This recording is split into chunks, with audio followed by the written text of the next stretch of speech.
Anda menyaksikan Economic Updates bersama saya Mercy Wijaya. Kali ini kita akan membahas mengenai perkembangan ekonomi digital sampai semester 1 tahun 2026 dan juga kebijakan yang mendukungnya.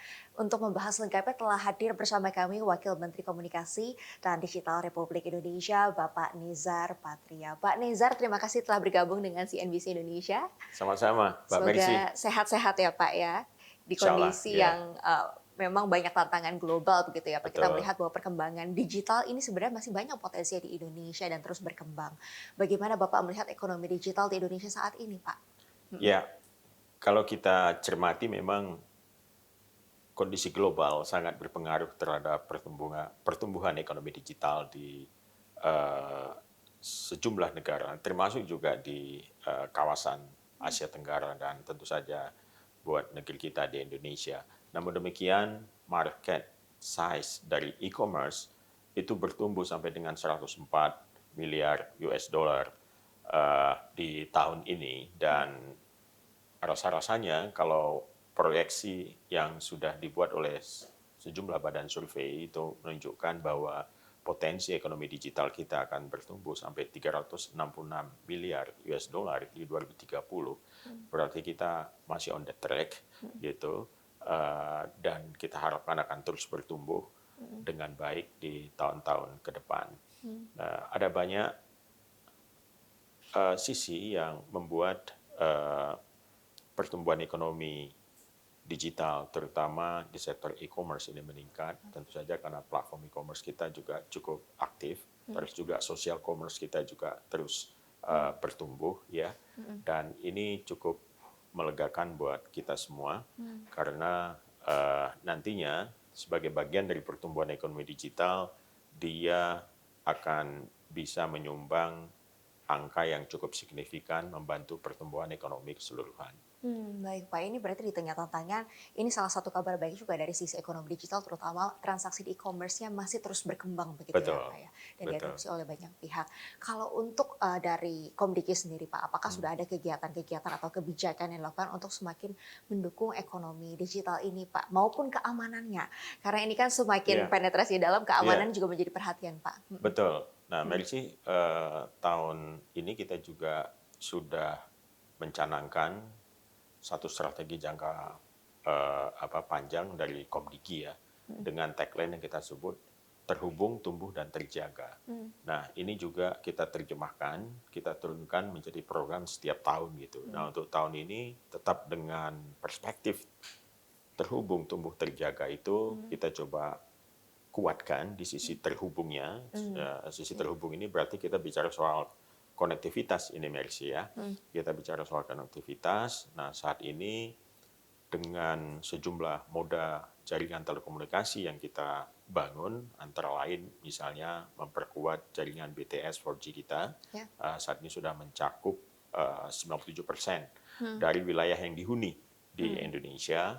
Lalu kemudian kita juga memperluas jaringan fiber optik ya, ini sudah mencakup 60% dari Nusantara gitu. Lalu juga memperkuat jaringan satelit yang kita miliki.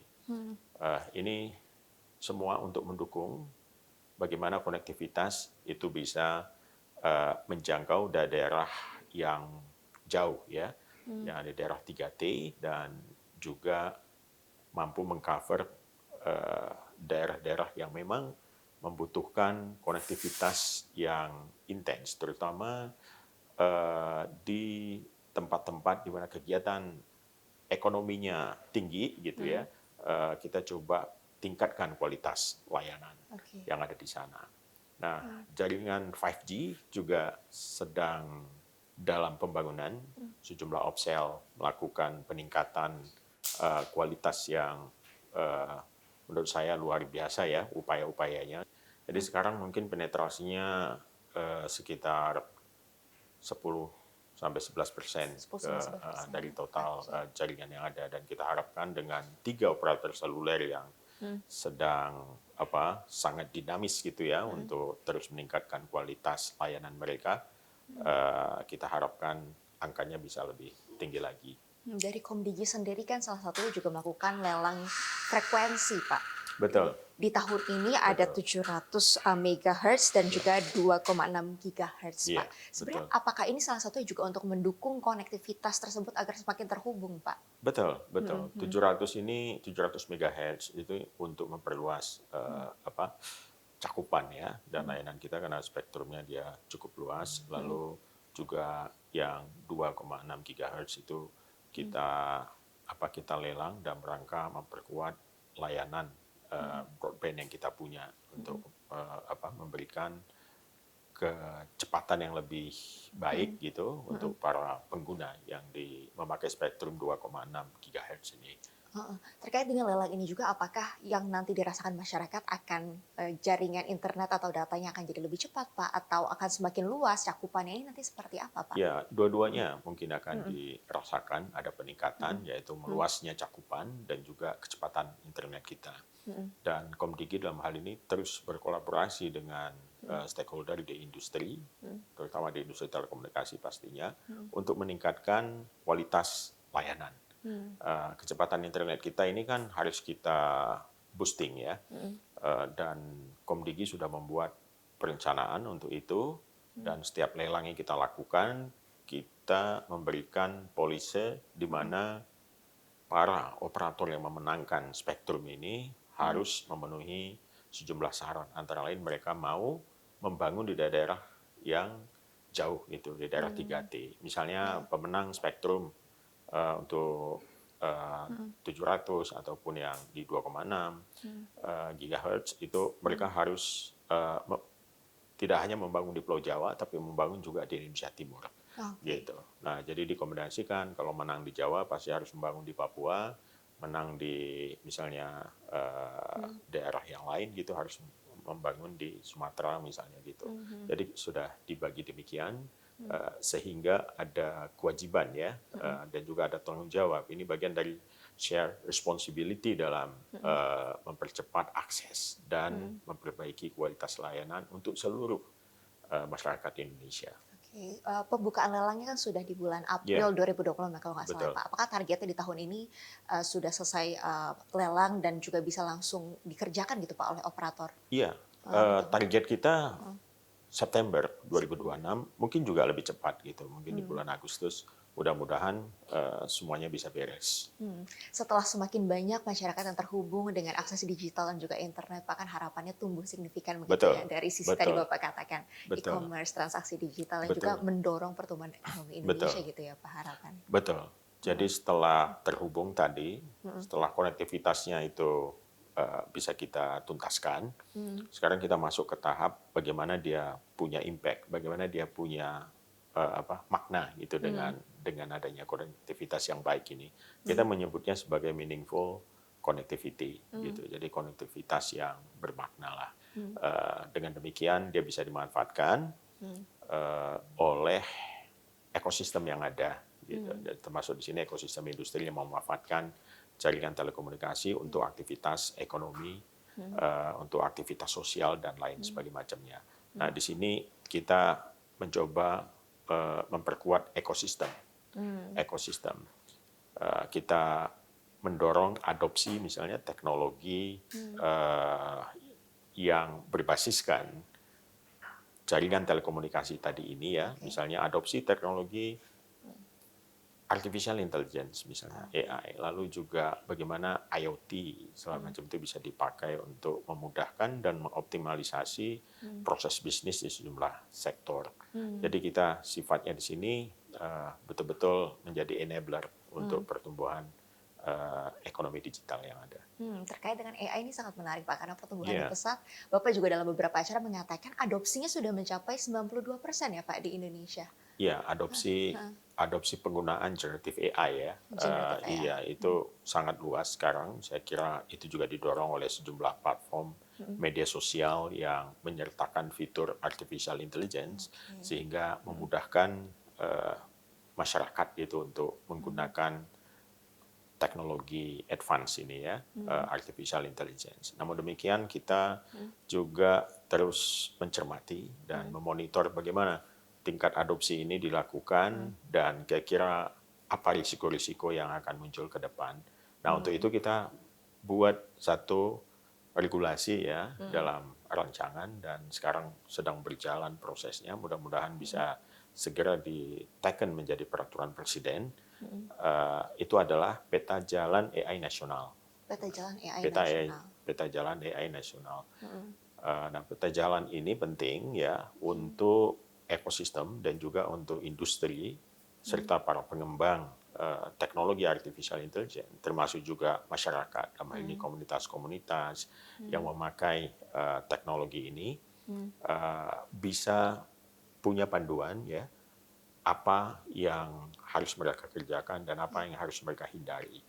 Gitu. Nah, jadi di peta jalan ini juga membimbing kita semua atau mengarahkan kita semua kepada tujuan strategis nasional dalam adopsi teknologi artificial intelligence. Ya seperti kita tahu, artificial intelligence ini kan tidak semata teknologi saja, tapi juga dia melingkupi bagaimana ketika diadopsi ya, dia juga punya impact terhadap ekonomi, terhadap relasi sosial ya.